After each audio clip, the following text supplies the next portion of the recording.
තේ අලුතෙන් වරන් හදාගෙන එන දරුවන්ටත්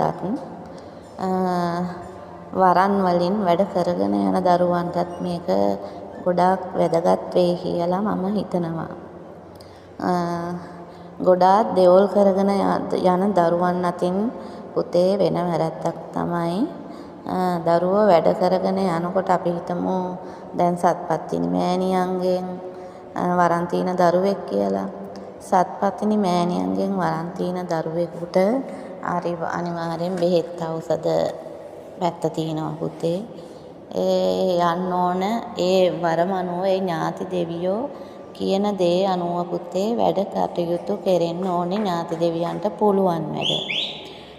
දැන් ඒ විදියට වරමක් තියෙන දරුවෙක් පුතේ ගෙදරක කොහේ හරි දරුවෙක්ගේ බන්ධනයක් කපන්න හෝ දෙහිමාලාවක් කපන්න මොනා හරි වැඩකට ගියොත් පුතේ මුලින්ම බලන්න ඕනේ ඥාති දෙවියන්ට ඒ වැඩ කරන්න පුළුවන්ද කියලා.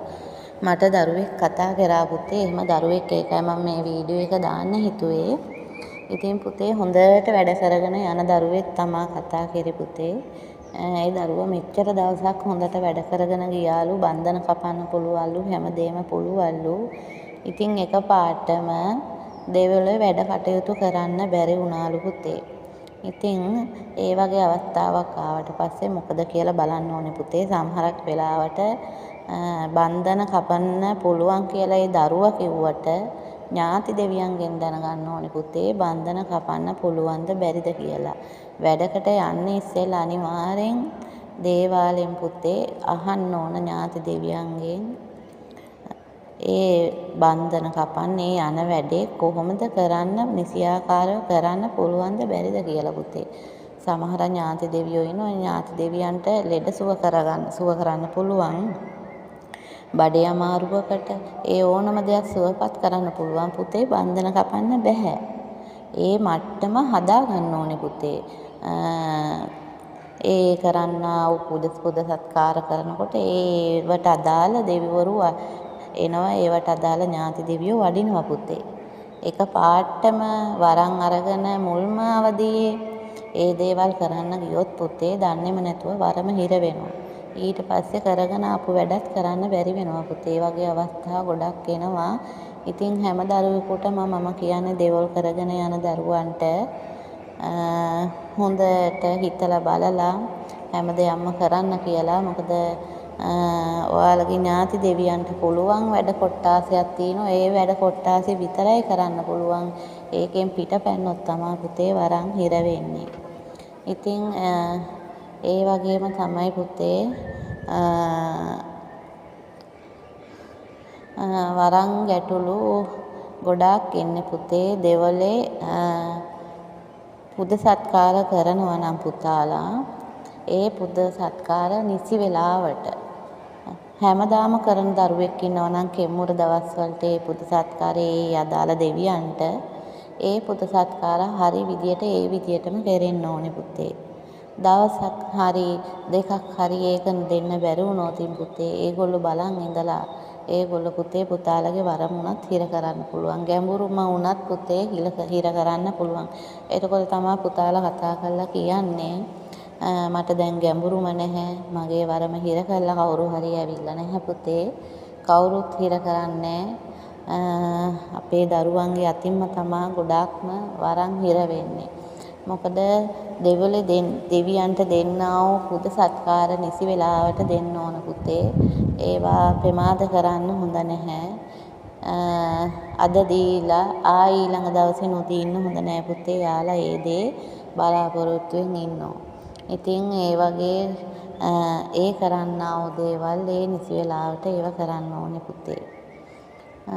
දරුවට මාස 3-4ක් පහන් ආලෝකය තියලා හරියට පිළිවෙලක් නැතුව දෙවියන්ට පහන් තියෙන දරුවෙක් නම් මාස 3-4ක් නම් ඒ දරුවා පහන් ආලෝකය තියන්නේ.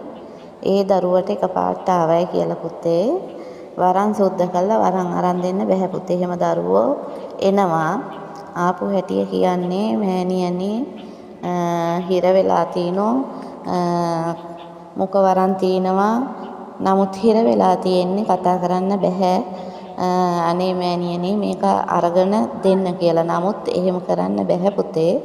මොකද වරම සුද්ධ කරන්න ආවහම වරම් පරික්ෂාවේදී මොකද්ද වෙලා තියෙන්නේ කියලා තමා මුලින්ම බලන්නේ.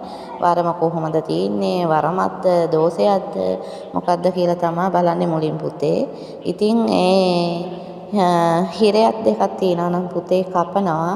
නමුත් අපි හිර කැපුවට පුතේ එතකොට පුතාලගේ වරම බල කරගන්න විදි තව ගොඩාක් තියෙනවා පුතේ. ඉතින් අනිවාර්යෙන් අලුතෙන් වරන් හදාගන්න දරුවෙක් නම් පුතේ ගුරුවරයෙක්ගෙන් නිසි උපදෙසක් අරගෙන පුතේ අවුරුද්දක්වත් හරියාකාරව පහන් ආලෝකය තියන්න ඕනේ. මොකද හරියාකාරව පහන් ආලෝකය තියන්න තමා පුතේ ඒ වඩින ඥාති දෙවියෝ හරියාකාරව වඩින්නේ. ඊයින් පස්සේ පුතේ පින් රැස් කරගන්නත් ඕනේ. මුලින් බලන්න ඕන ඥාති දෙවියන්ට ඒගොල්ලන්ටත් පුතේ පුතාලගේ ඇඟේ ඉන්න ඥාති දෙවියන්ට එක එක්කෙනාට වෙනස් හැමෝටම එකම විදියට පින් ගන්න බැහැ පුතේ. යාලට පින් ගන්න පුළුවන් තැන් තියෙනවා. ඒ තැන්වලදී විතරයි පුතේ පින් ගන්නත් පුළුවන්. අනික පුතාලා ගන්න දෙන පින් එයාලට ගන්න පුළුවන්ද කියලත් බලලා ඒ විදිහට තමා පුතේ පුතාලා හැඩ ගැහිලා ඒ ඥාති දෙවියන්ට පින් දෙන්න ඕනේ. එතකොට පුතේ අවුරුද්දක් විතර ඉතින් පහන් ආලෝකය තියලා පුතේ අනිවාර්යෙන් අපි මුලටම යන්න ඕනේ. උතුම් වූ ජයසීමා බෝධියට ගිහිල්ලා ඔයාලගේ ඉන්න ඥාති දෙවියෝ වෙනුවෙන් පුතේ අනිවාර්යෙන් අටපිරිකර සුදු පිරිවට ඒ වගේ දේවල් පූජා කරන්න ඕනේ පුතේ.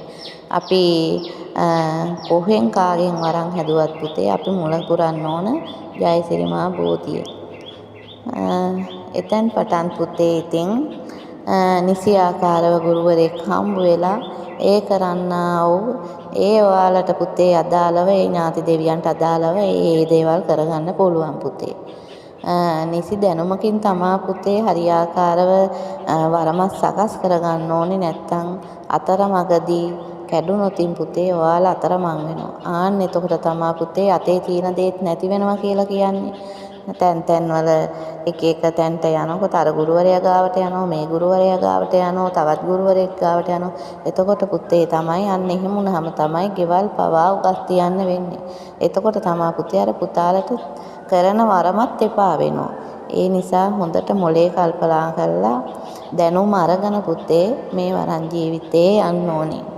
ඉතින් පුතේ වරමක් කියන්නේ තමන්ගේ පෙර පිනකට එන දෙයක් පුතේ. ඒකත් හැමෝටම එන්නේ නැහැ.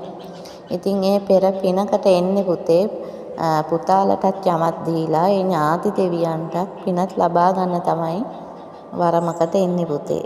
ඉතින් පුළුවන් තරම් දානමාන පින්කම් කරන්න ඕනේ.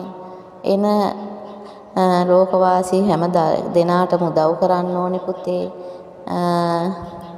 ඉතින් ගුණ යහපත්කමින් වැඩ කරන්න ඕනේ. හැමදේම ඒ විදියටම කරන්න ඕනේ පුතේ.